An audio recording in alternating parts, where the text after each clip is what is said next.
One of the problems with annuities and the way that they are sold, and I've heard you say this many times, it's not that they are bad, it's that they're oversold. They are used when they shouldn't be used. And the reason for that, unfortunately, is because typically an advisor is going to take a commission on an annuity as opposed to a fee, which is recurring like a fee-based advisor like us would do on brokerage accounts, IRAs, stuff like that. And some of those commissions can be pretty big, right? So therein lies one of the problems. I would tell you that typically if we're ever talking to a client and we're recommending more than 25-30% tops of your portfolio into any type of an insurance product, you need to question us. Yeah, okay? Absolutely. Because we won't do it really. But if anyone is talking to you about putting more than half of your money into an insurance product that is not liquid, that you don't control, that's a problem.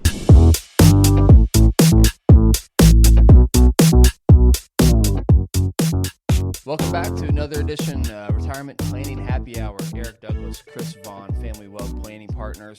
We've got a great bourbon here today too. Well, I'm hoping it's a great bourbon anyway. I've never actually had this one, so it's new to me. Little Old Fitzgerald. What is it? 7-year bottled in bond. 7-year, yeah.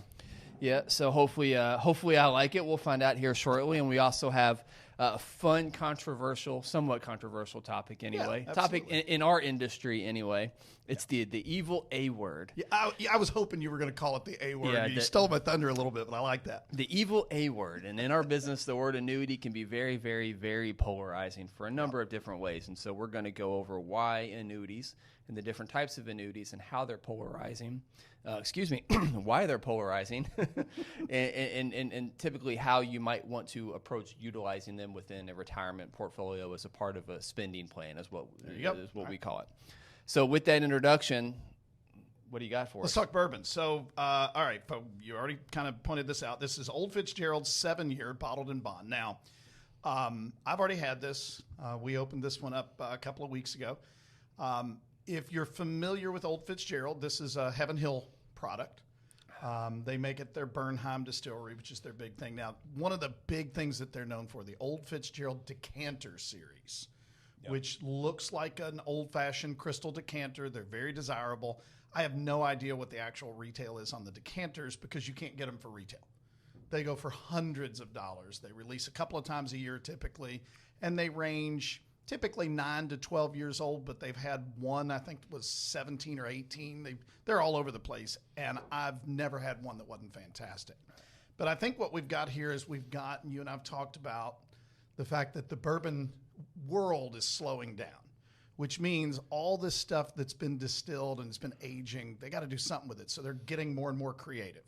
Mm-hmm. And I think what they've done here, and I would love to be confirmed on this one, is they basically said, okay, let's come out with something new. Let's kind of make it look a little bit like the decanter. They put a wood top on it, but it looks like a decanter top, and the bottle's different shape.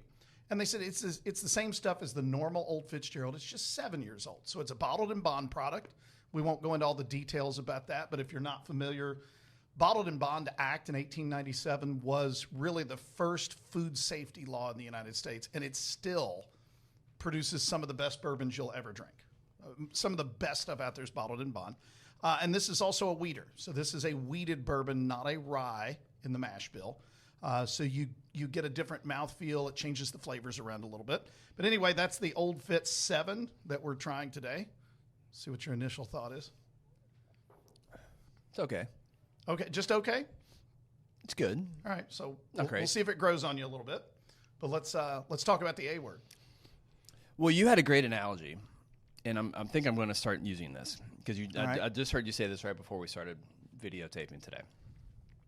You compared annuities to used cars. Okay. A lot of people buy used cars.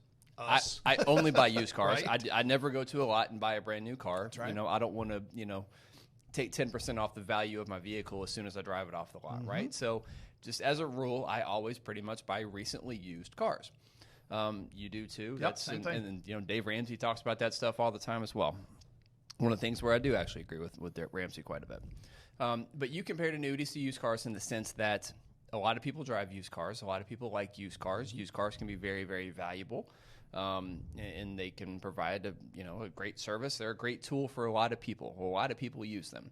But what's what are people's perceptions when you hear about a used car salesman? Salesman. Yeah, it's negative, right? It's a very negative perception when you think about a used car salesman. Maybe people want the used car, but they don't want the used car salesman because there's a connotation with used car salesmen that they're very, very sleazy, maybe a little bit unethical, whatever the case may be. And clearly that's not the case. I've bought some cars from folks. I have been in dealerships where there definitely is some of that occurs. Sure. But I've also been to other dealerships where the people were fantastic to work with. The reputation of the used car salesman, the negative connotation, is not because all of them are that way. It's because a few of them are that way. Exactly. A few of them are that way, and a few of them give kind of everyone, you get the bad apple in the group, and it gives everyone a bad name and makes everyone think that everyone in that group is rotten, right? Mm-hmm. It's really no different within annuities. Annuities can be very valuable. Now, not every used car is going to do well. Some used cars are going to be lemons as soon as you drop them off the lot. Same thing with annuities. Not all annuities are created equal. But the reason why annuities get such a bad rap for the most part is not because of the annuity itself. It's usually because of the annuity salesman or the tactics that are used in order to sell annuities to clients. Yep. And so with that analogy, I'll hand it off to you. And well, okay, so we got started on this subject because we deal with these all the time. I had one come in. A lady just wants some help. She wanted to find out about an annuity that an advisor who is now retired, who is not part of our firm, did. Got some details to find out what she can do. And quite frankly, this is the example of why annuities are bad, because it was used, in my opinion, and not very humble opinion on this subject, it was used very poorly, right? We'll take a step back and say the first thing that you need to understand about annuities is you need to understand the word annuity is not what's important here. And we say this all the time. Yep. It's the word in front of the word annuity. So there's lots of different types. There's immediate annuities. There's deferred annuities. There's fixed annuities, indexed annuities, variable annuities. There's lots of stuff, and it's that word up front that matters. But the big thing that, we were talking about the used cars, another analogy that I would use would be an annuity is just another tool in the toolbox. And if you open up your toolbox, and I'm kind of doing this in my head right now, there's a lot of tools in my toolbox, and every one of them is potentially dangerous if you use them incorrectly, right? And so obviously the power tools and the saws and all that stuff are potentially dangerous, but a screwdriver is dangerous if you use it wrong, right? Yep. So, annuities kind of like that. If used incorrectly, therein lies the problem. So let's go through some of the basics, right? So first of all, an annuity is it's two different things, right? There's the immediate annuity concept, which is simply you cannot outlive this payment. That's basically what it means. So there's a lot of things out there you don't think of as annuities that they really are. Like if you got a pension from your employer, right? Government pensions, there's certainly some big employers here in Louisville that still offer pensions. That's a form of an annuity. And if you don't believe that, when you go to select your option at retirement for what you're going to take, you're going to see things like single life annuity or joint life annuity. They're using that word because what it's referring to is the fact that you cannot outlive this benefit. Social Security itself is like an annuity in that once you turn it on, you can't outlive it. That's kind of the point. Except the payer isn't an insurance company. It's the federal government. It's the government, but the concept is the same exact thing, right? So when you deal with the first part of annuities that I would talk about would be that pension, that immediate annuity, they kind of function the same way in that you have some options. So when we talk about single life annuity, this is a big one here, especially with teachers in Kentucky because, KTRS is such a big deal. Single life annuity simply means this. Once you turn that on, the annuitant, which is the person who owns it, is going to receive a payment every month typically for the rest of their life. Doesn't matter how long they live. If they live 2 months or 200 months, it doesn't matter.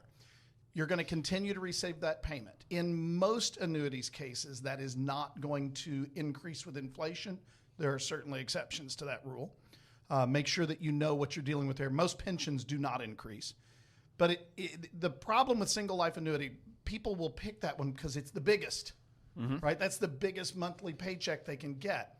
But the reason it's the biggest is because the insurance company or the government or whoever it is, we didn't just lose a fee, did we? Oh, well. The reason that it's big is because they have the lowest guarantee that they have to provide. All they got to do is provide it through until that person dies. And therein lies the problem. So you take that bigger one, and we'll pick on teachers for a minute because we see this one so frequently with teachers. If the annuitant, the teacher who is retired, passes away, that benefit is gone. Mm-hmm. It pays out for one more month and you're done, right? So the surviving spouse gets nothing, and the surviving spouse could live on for another decade or two.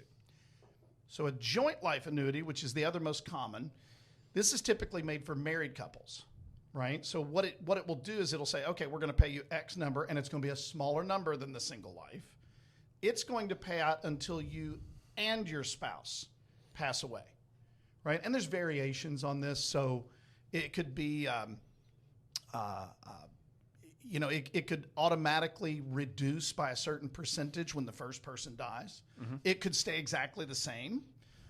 It could actually, there's a few of them called pop-ups where it will go up upon the death of the first person. So just remember, the more guarantees that are in that, the lower the dollar amount that you start with.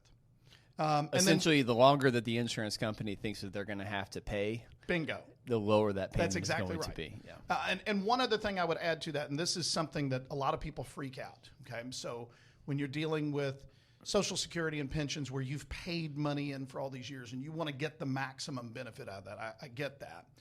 What happens, and by the way, annuities in the form of a personal pension where you go out and buy the annuity works the same way.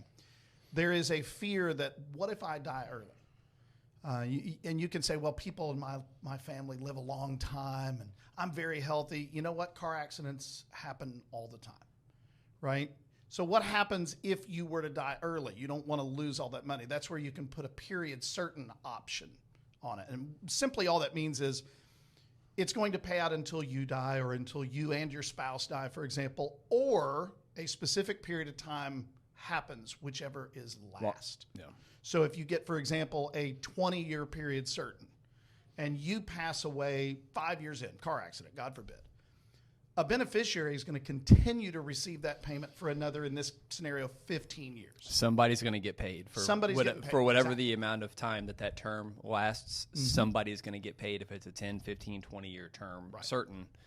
It's certain that someone's going to get paid for that amount of time. Certain is the key word there. So I'll kind of stop, and I'm going to try some more bourbon. I'll let you take over, and we'll go to more of the deferred side. So that's we were talking about kind of the annuitization options and the way that you receive income from annuities. But let's talk about the types of annuities that are out there, right? And the way that they're sold. So traditionally, you're going to hear a lot about, and you don't see these as much. We used to see these a lot more 5, 6, 7 years ago. They just haven't been quite as rich, quote unquote, in their benefits anymore. So you really don't see very many variable annuities these days. Thank God.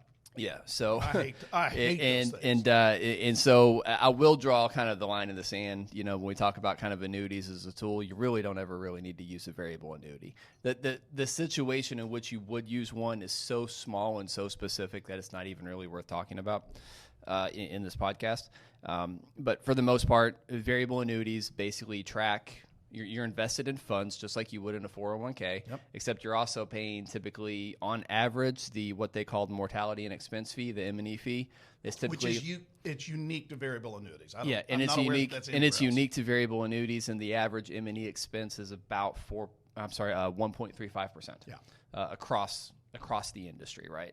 So you're basically paying 1.35% to invest in funds that you can invest in any other platform. Plus, in most cases that I've seen, 12b1 fees that are hidden in there. There's so and the cost of the fund and the cost of the funds are higher, and so let's just draw the line in the sand just for clarity's sake, and just say you don't ever need a variable annuity. Right. Let's just leave it there. Yeah. Okay. Fixed annuities. Fixed annuities are basically like a CD at the bank. Yep. There's not really. They're very vanilla. You go to an insurance company. Typically, you're going to get a better rate from an insurance company, from one of these big box insurance companies, than what you're going to get at your local bank on a CD. And typically, the terms can be a little bit longer than you might be able to get on a CD. Say, for instance, you can get maybe like a 10-year fixed annuity versus what you might be able to get in a CD at the bank. But you're just, let's say you go get a 5-year fixed annuity at a 5% interest rate. you're going to get 5% per year for 5 years. Done. Like you said, vanilla is the correct word there. There's nothing sexy about these. Tell me what's evil about that product, right? You know exactly what you're going to get. It's very frills. It's very basic. It's very vanilla. It can be valuable for the right client in the right situation. Once again, not very sexy. Doesn't have to be. That's not its job. Its job is not to be sexy. Its job is to be very basic. So just a basic fixed annuity can be a very valuable piece of a client's portfolio if used in the right context. But because you're getting, that also opens you up to some additional risks, right? Yep. Just like a CD at the bank, just like cash or cash equivalents. Yes, you're going to get a guaranteed rate of return over whatever period of time, 3, 4, 5 year, whatever that term is. But it also opens you up to inflation risk, purchasing power risk, all the things. Opportunity risk. Exactly. All the other different types of risks that we talk about in all of our other episodes previously, right? But if you use it, just like you're going to notice a theme, if you use too much of your portfolio in one specific type of an annuity, in this case, let's say a fixed annuity, you're going to open yourself up to too much risk within those types of risk categories that we were just talking about. But for a piece of your portfolio, maybe for a piece of your portfolio where you need to draw income from that piece of your portfolio in, say, 3, 4, 5 years, and you don't want to play games with it and you just want a very basic rate of return, good solution. Let's remind everybody that an annuity is issued by an insurance company, a life insurance company specifically. And you have to think of it as a form of insurance on your portfolio. That's a fantastic point, and I'm going to expand upon that. Okay, all right. So real quick, I'll tee it up for you. If you take that, say, 5-year fixed annuity that you were just referring to, it opens me up to some types of risk that I didn't have elsewhere. But you know what it does? It takes away the risk of loss. It is effectively an insurance that I won't lose this sum of money. And that's typically why you would use something like that. So go ahead and expand there. Well, you just said it. Annuities are insurance products. Annuities are not investments. Annuities are not investments. Let me say it again. Annuities are not investments. Okay? One more time, just to make sure. And you know what? If we want to do an episode about life insurance is not investments. Okay? Insurance products, if it comes from an insurance company, it is not an investment product. You have to differentiate between the two. Okay? This is not a knock against insurance companies at all. Insurance is very valuable for a specific purpose. Okay? And annuities provide a solution for a specific problem. Okay? But you do not use an annuity expecting outsized market returns. You won't get them. That's not what they're there for. They're there for leverage. They're there to provide downside risk. Okay, you are using an insurance company. Exactly, risk protection. You are using an insurance company to protect you from loss, to protect you on the downside. Okay, the alternative is on the upside. Typically, you're not going to participate in all of the upside because that's where the insurance company makes their money. Okay, and that's the point. And what's in it for the insurance company? And that's the trade-off. Yeah, exactly. That's the trade-off, right? An insurance company isn't just going to let you use them as leverage to protect you on the downside if there's no upside for them, okay? And that's exactly what they do, and that's what their actuaries on staff and as a recovering associate at a big box insurance company. I wonder if you were going to put that out there. Yeah, but that's what they do, and that's what they do very, very well. They have actuaries that that outline all the risks to the insurance company, and they know how to appropriately title and structure these products in a way that they're not going to expose the insurance company to too much risk on their side, but at the same time they're going to protect the consumer from risk on their side. So, these are very good products when used, once again, appropriately, but they're used as insurance products. They are not used as investments. You remember, it's a tool in the toolbox, and every tool is potentially dangerous if you use it incorrectly. Correct. Right? And the example is, I love to tell this, chainsaws are fantastic tools for cutting a limb off a tree. Not so good for working on the manifold on your engine. It's a good way to get killed if you use that tool in that way. And this goes back to that used car salesman analogy, right? If you have a used car salesman telling you how fantastic a used car is versus a new car and it's going to give you better performance, and no, it's not. an annuity salesman, if he's telling you about all the investments and how good the investments Look are going to how perform, wonderful they are. and how Yeah. wonderful they're going to perform, and how great they are, and there's no risk. If you ever hear that, when you hear there's no risk, there might be no market risk, but you're taking on other types of risk. You just have to understand the different types of risk that you are taking on and why that type of a product is appropriate within your portfolio. So, all right. So we've kind of we've talked about the immediate annuities, which is, how pensions, personal annuities, things like that pay out. And we've hit two of the three biggies on the deferred side. So we've talked about variable annuities, which we agree variable annuities are just bad. You don't see them that much anymore, thank goodness. The biggest problem that I have with them, and you were talking about it's got mutual funds inside that you could go get those mutual funds outside. You're paying an extra fee for it. And remember that an annuity is an insurance product. You just pointed it out. But in the case of a variable annuity, you can lose, which kind of defeats the point. You're paying extra. Exactly. And you say, well, why would anybody want to sell me a variable annuity? Because the commissions are huge. Oh, commissions, right? Yeah. So anyway, we also talked about fixed annuities. And I will go back to variable annuities. Yeah. The way that they used to be sold, and once again, you don't see this as much because really since 2008, there was an arms race prior to 2008, prior to the Great Recession, Great Financial Crisis, whatever we're calling it, whatever happened back in 2008, 2009. But there was kind of an arms race in the insurance industry prior to that event, where the benefits and the income riders on variable annuities there was an arms race between all the different insurance companies to see who could provide the best riders and the best options and the best, kind of tools and enhancements to all of their products. So some of these variable annuities at that time, that's when they were selling like gangbusters, because these income riders were becoming very, very rich. Well, what happened after 2008 when the markets collapsed? The insurance companies lost just a ton of money because the value of these variable annuity products, because once again, they're tied to the market, right? So these variable annuity products lost a lot of value, but they had promised all of these enhancements and all of these income riders. And so if you had a real value of your variable annuity that had dropped 40-50% during the great financial crisis in 2008, okay, and so the value's down here, but you have an income rider, okay, that's going to pay you based upon what the original amount was, that maybe is continuing to even grow in perpetuity regardless of what the market is doing. Well, what did a lot of people do after 2008, 2009? Well, they didn't cash in their annuities. They went ahead and turned on the income riders that were still very, very rich and guaranteed by the insurance companies.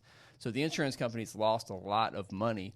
And so that's when they started to restructure a lot of their variable products. And so, quite frankly, a lot of those enhancements and riders that made variable annuities very popular in the early to late 2000s just aren't quite as popular or available anymore. Right, because the insurance companies are not in the business of losing money. Exactly. Let's make that very clear. They're out there to make money, so they're not going to offer products where they lose. Look up any major big box insurance company and look up their headquarters, and trust me, they're good at making money. Yeah, these are nice buildings. They're all very good at making money, and in some cases they might even own the towns that they're based in. And there's several different ones I'm thinking of off the top of my head where that is 100% the case. But anyway, that's let's move on to probably the biggest type of annuity out there. And I want to you kind of hit on something a minute ago. You were talking about an income rider. So these are typically, it's a rider that's added on to other forms of annuities where you turn on the income at some point in time. That's not what we're talking about. The big annuity that you see out there is an indexed annuity or a fixed indexed annuity. Those are kind of interchangeable terms. So when we're talking about an indexed annuity, and we typically call them FIAs, so that's when you hear us say FIA, that's what we're talking about.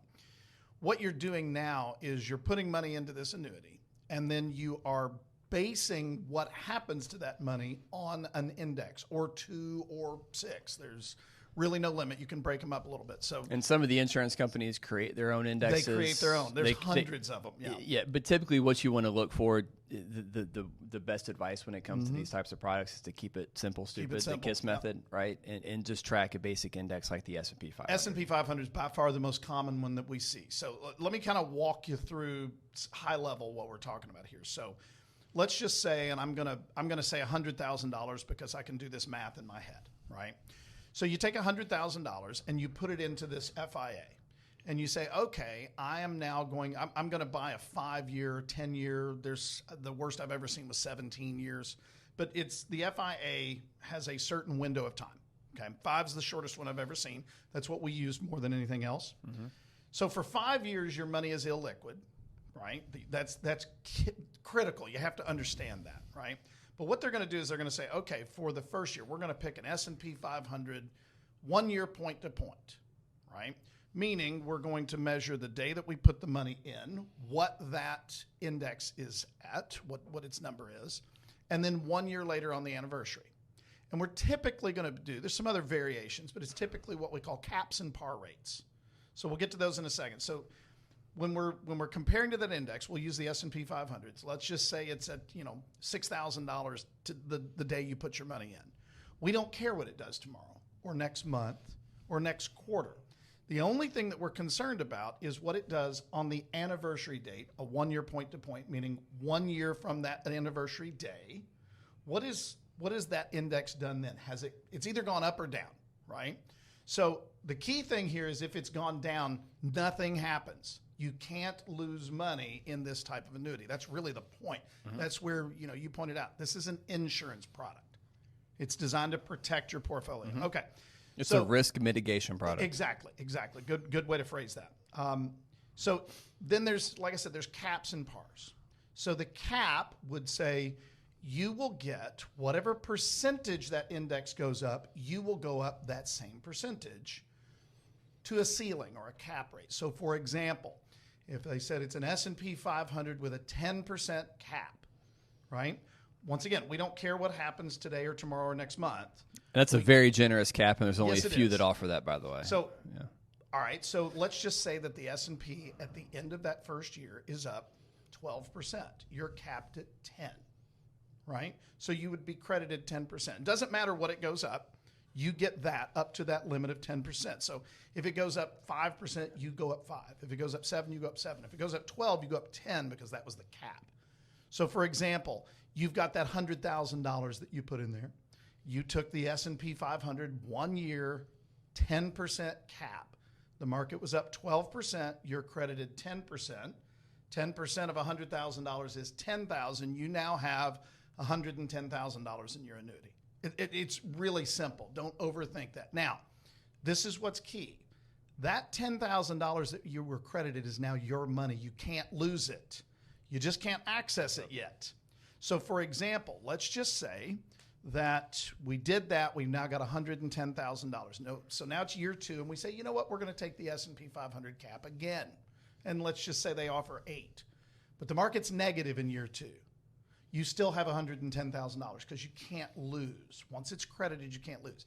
That's the key thing on how this works. Mm-hmm. Now, the par rate, and in the last 5 years, these as a general rule have not as been attractive as the caps, but the par rate means that there is no ceiling, right? Doesn't matter how much it goes up, but you're only going to get a percentage of that. So, for example, let's use the same thing, S&P 500 1 year point to point, and it's a par or a participation of 50%. So if the market goes up 5%, you go up 2.5. If the market goes up 10, you go up 5. If the market goes up 50, you go up 25. There's no limit here. Just remember you're participating. You don't get the whole amount. Mm-hmm. So when we're looking at these rates and making a recommendation to a client, we're looking at the cap and the par and saying, okay, which one is the more attractive one as a rule? And you can do both. You can actually blend different indices into the same thing for this year. Frequently do that. Just like you diversify a portfolio, Exactly. You can diversify the indices that you're tracking within this type of a product. So here's the problem. And this is where, and we use these all the time as part of our income strategy. Sure. It protects, you and I were having the conversation the other day.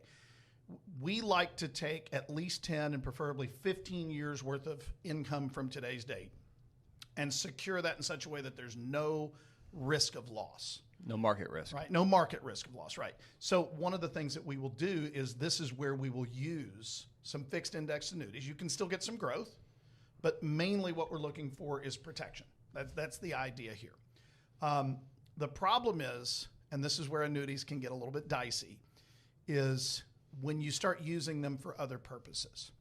So I had this lady that I spoke to this week. She was calling asking for help. I got a copy of the contract. Well, I looked at it. It's also clear to mention purposes of the client or purposes of the salesman. Yeah, we're going to get there. Okay. So bless you. So the whole point that this lady had, so she lost her husband several years back. She got a life insurance policy of $100,000. Now, I don't know the whole situation, but based on what she told me, there's not a tremendous amount of money here. Okay. So what she did was she went to this particular financial advisor who said, you know what you can do with that $100,000? We can put it in a fixed indexed annuity, and then you're guaranteed not to lose. Well, that sounds good. You can participate in the market, and you're guaranteed not to lose. Well, sign me up. What he clearly did not tell her was you can't access this money until the annuity is mature.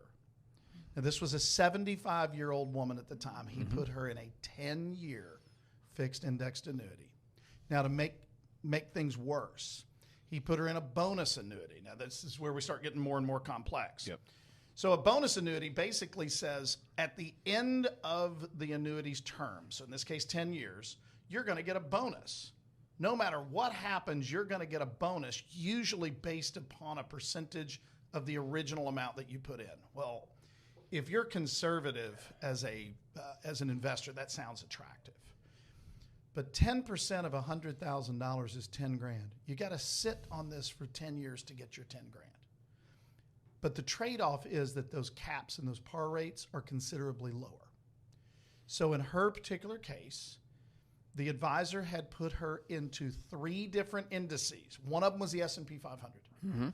But the cap rate on it, and this is actually pretty good for a bonus annuity, was 7.5%. What's the S&P 500 done over the last few years? A lot more than 7.5. A lot more than 7.5. Yeah. Way over 7.5. I don't have the numbers in front of me, but well, 22 notwithstanding, but 23 and 24 quite a bit more. Oh yeah. So she would have been much better off without that bonus. Sure. Right. But then the other 2 indices that he put her in were those types you were talking about. These are really invented by the insurance company, and they sound super attractive. And for 3 years now, those 2 indices have been negative. So she hadn't lost anything. She's not making very much. And more importantly, you've got a woman who is in her late 70s who does not have a lot of money, and this money is tied up where it can't be. And that's the problem with annuities. That's the used car salesman that is coming out, because this particular advisor, who is now retired, by the way, of course, he got a nice paycheck. That's what he did. I won't mention names. That is unethical. I will not do that. But he got a nice paycheck, and he has no responsibility here whatsoever. The insurance company is the one that's responsible. So I've got another story, but I'll turn it over to you if you want to throw some more into that. Yeah, I mean, I don't know how much more to add to that specific story. We see that a lot, where unfortunately where clients are sold products and they come in the door, and there's really not much we can do because they're stuck in these products for a long period of time. That's why you said we typically use a 5-year product, because we don't want to go any more than 5 years.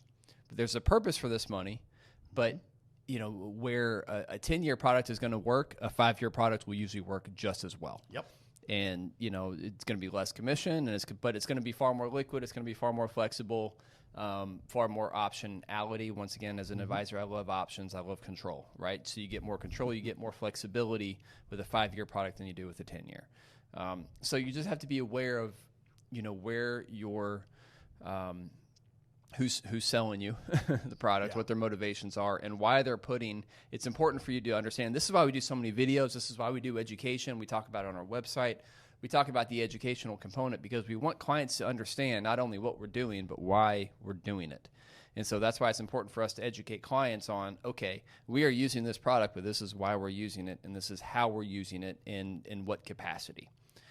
Typically, if we're ever talking to a client and we're recommending more than 25-30% tops of your portfolio into any type of an insurance product, you need to question us. Yeah, okay? Absolutely. Because we won't do it, really. But if anyone is talking to you about putting more than half of your money into an insurance product that is not liquid, that you don't control, that's a problem. So it's a problem. Let's go ahead and get this one out in the open. I am going to throw some people under the bus here. I won't mention names.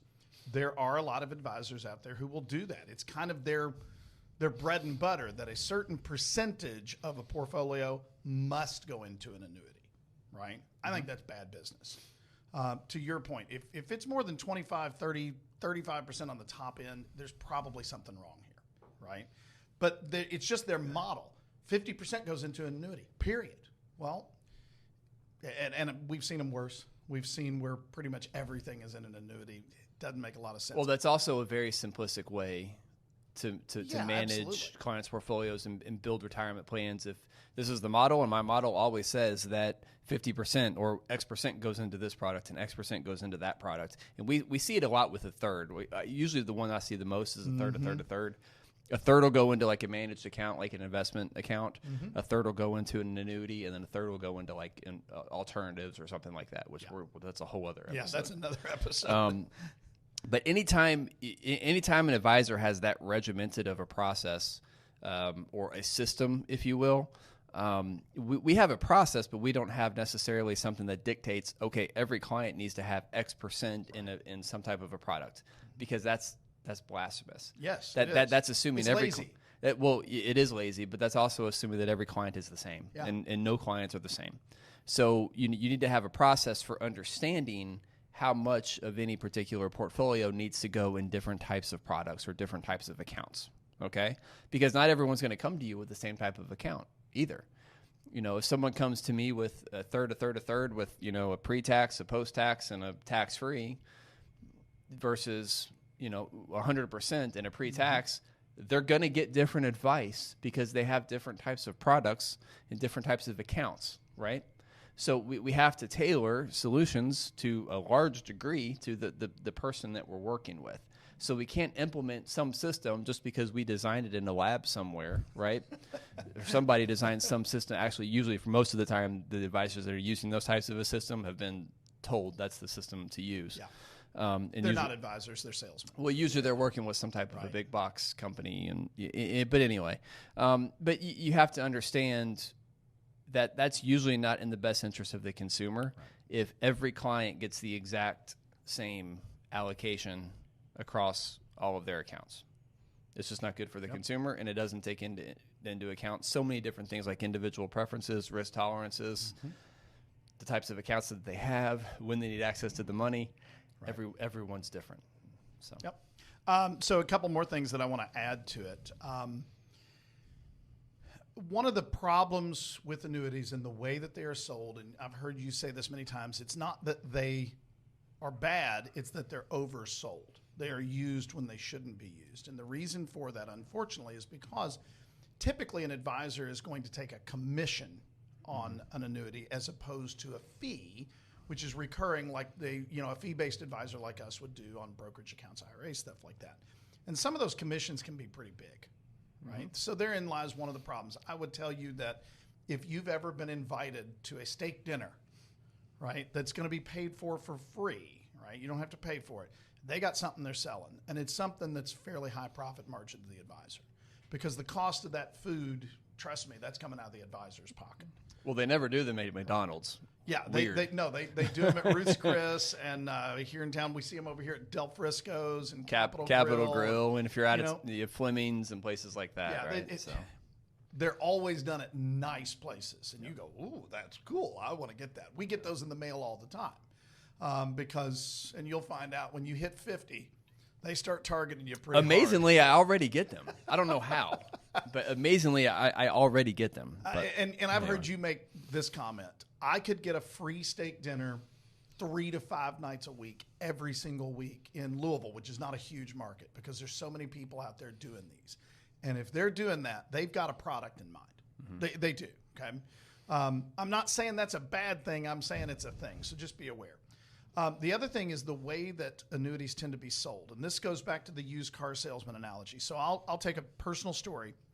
My parents, and this is the reason I got into this business, my parents did okay. They were not fabulously wealthy by any stretch, but they did okay. We were upper middle class, if you will. They had a boatload of money invested, And number one, they had the bulk of it in individual stocks because that's what the advisor, which we had another little incident happen this week that says why you shouldn't invest in individual stocks. Yeah.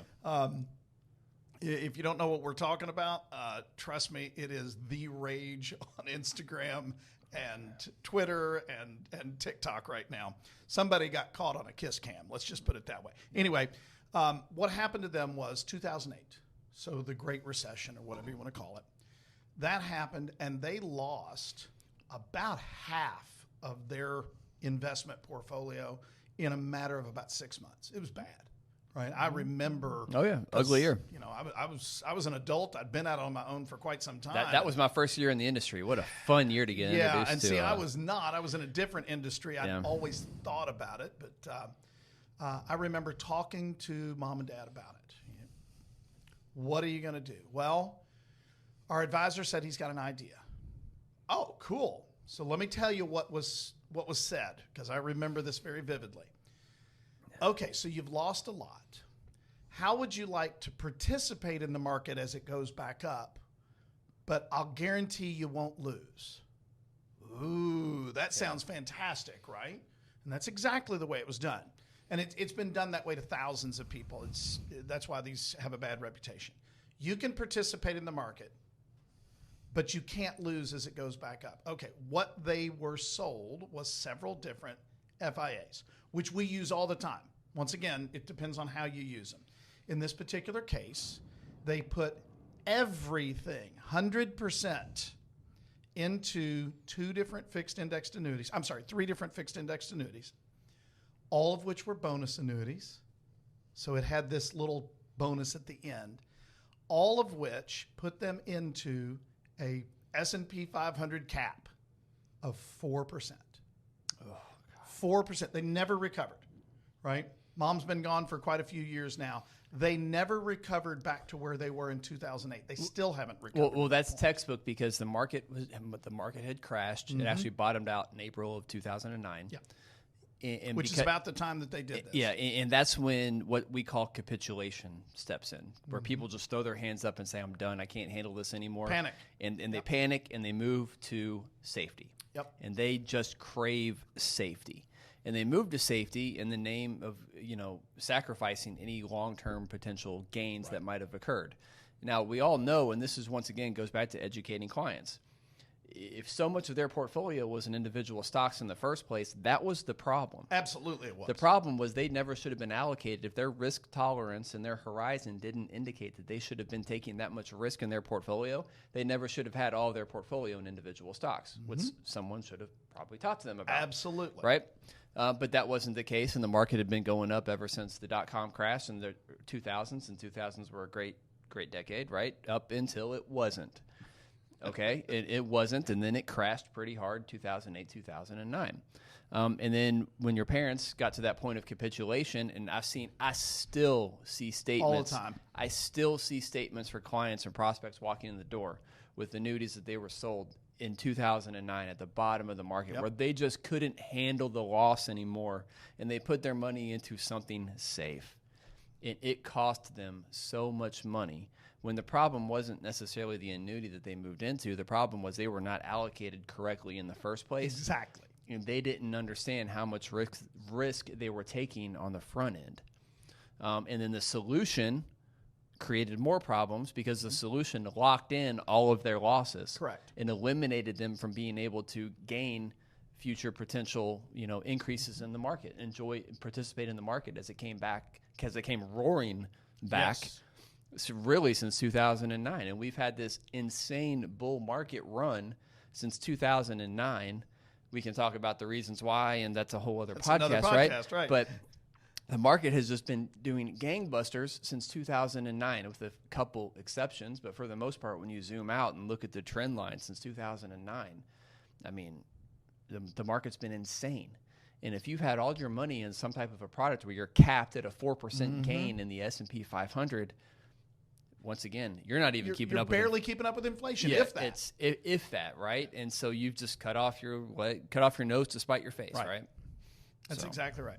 All right, so let's stop for a minute. Let's talk bourbon. So your initial reaction was, it's okay. Yeah. Still haven't changed your mind on that? It's better when I splash it with water. Okay.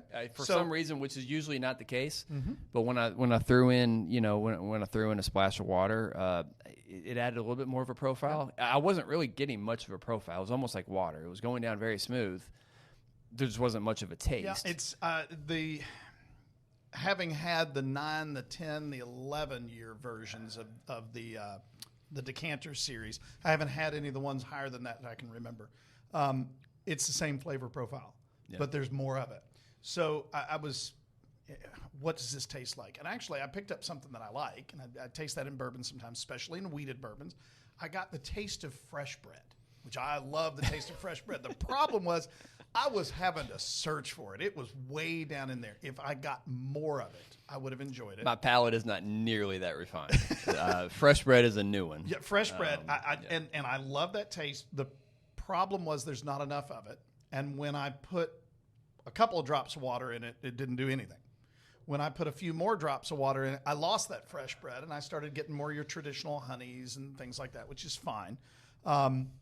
I would tell you that this is retail on this, I believe, is $69.99. Not worth it. No, I agree. It's not worth it. At 40 or 50, this is pretty good. Yeah, for sure. But it is on secondary market for $150, $200 right now. Somebody's getting ripped off. Yep. Now, the presentation is great. I love the bottle. That is an awesome-looking bottle. It is cool. I look forward to maybe an 8 or a 9-year version of this. I didn't say this. It came in this nice little felt bag, which is, this looks great on your bar. Oh, well, now it's worth $70. Oh, see, now it's because we got this little bag here. I like it. I don't like it enough to go out and buy more. And the reviews that I've seen really are all over the place. It's a hit and miss bourbon. It's interesting because I always go back. I have a couple kind of basics that I go to kind of in that $30 to $40 range. Evan Williams Single Barrel and the Old Forester Whiskey Series. The Whiskey Row Series. The Whiskey Row Series. I kind of, especially the Whiskey Row Series, because I can get those for $45, $46. Yeah, those are really good, especially the 1870 and the 19. The 1910 is usually around $60 now, but man, it's delightful. But yeah, it really is. But I know I can get the 1870, which is my favorite of the series. Yeah. I can get those for $45, $46. Yes, absolutely, all day long. And so I always use that as kind of my baseline. The Evan Williams Single Barrel, that's usually, it used to be another great. It used to be $25. It used to be a great find. Once again, it's kind of like the Eagle Rare, where everybody else started figuring out how good it was at that price point. So now it's about $35, $40. I saw it the other day for $55 retail. Has it gotten that high? No, it's not $55 good. It's out of this world at $25, and that was. I remember having that at a celebration when we opened up this office. So that's been less than 5 years, and it was $25 a bottle, and it's now $55. And it's like we're getting a little proud of ourselves. I think at that price point. But even a basic Jefferson's or 1792 that I know that I can get under that $45 price point. This isn't. Yeah. It's good. Don't misunderstand. I like it. I would drink it. I wouldn't buy it. I think the biggest problem here, we have a tendency to say weeded bourbons are better, and that's the Pappy Van Winkle effect, right? I'm a fan of weeded bourbons. I do too. I love weeded bourbons. Larceny makers. There's a lot of them. Bourbon, because you lose some of that bite from the rye, you lose flavor to go along with it. Now, the higher proofed weeded bourbons tend to be pretty good. Not always. I'm not a fan of this. It's bottled in bond, so it's 100 proof. Yeah, 100 proof. Yeah. If this was not a bottled in bond, if this was 105, 110 proof, probably would be better because it would bring out more flavor with that bite. If this was a rye, or not a rye, but if it was a normal bourbon instead of a weeded bourbon, might have some more flavor to it. That's the problem I've got here is the flavor is good. There's just not enough. So. Yeah. I concur with that. Yeah, it's not bad. I like it. It's very smooth. It doesn't hit me. It doesn't impress me with anything. And by the way, personal opinion here: when you take a weeded bourbon that is a lower proof, so 100 proof or below, and you mix it into a cocktail like an old fashioned or something like that, it tends to get overweighted by the other flavors that you're putting into that cocktail. So these are not good cocktail bourbons either. Yeah. So. All right, so let's wrap up with the annuity discussion. One more analogy I'll throw in there. people tend to use annuities, or I should say advisors tend to use annuities as too much of the portfolio. They don't have a specific design. And the analogy that I think about is it's that tool in the toolbox. If you're going to go build a new deck on your house, you don't just go buy a radial saw. That might be a very important tool in the process of making it. It's a very specific tool. But you can't, I mean, you can, okay, so you can cut your 2x4s to the right length. You can even angle them, right? But how do you attach them? I can't remember all the names for the woodworking, but do you cut out little grooves no. You still need nails or screws and a hammer or a drill driver. You need multiple tools to complete the job. You need levels. There's so many different tools that you need in order to make a good deck. And I think that's the same thing here. When you're dealing with an annuity is a fantastic tool when used correctly, but it is only one of the tools that is needed to put together a good either growth portfolio or a good, more importantly, income portfolio, where this is a plan that's actually designed to accomplish a specific purpose. You don't use your driver on the putting green. That's another great analogy. Yep.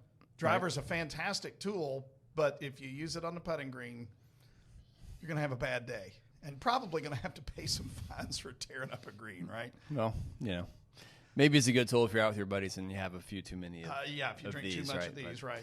So that's a pretty good place to wrap up. I think we've kind of exhausted the idea of annuities into the ground here. So with that said, Eric Douglas, Chris Vaughn, thanks for joining us for another edition of the Retirement Planning Happy Hour. If you have an annuity or you would like to learn more about annuities, go to the show notes. If you're listening to us on a podcast, if you're on YouTube, go to the About Us page or the notes underneath the video. You can contact us, schedule a call with either myself or Chris or any other member of our team. We would be happy to walk you through any annuities that you have and how we might look to implement them maybe a little bit more efficiently into your portfolio. And, of course, discuss any of your other retirement income planning needs. Once again, thanks for joining us. See you next time.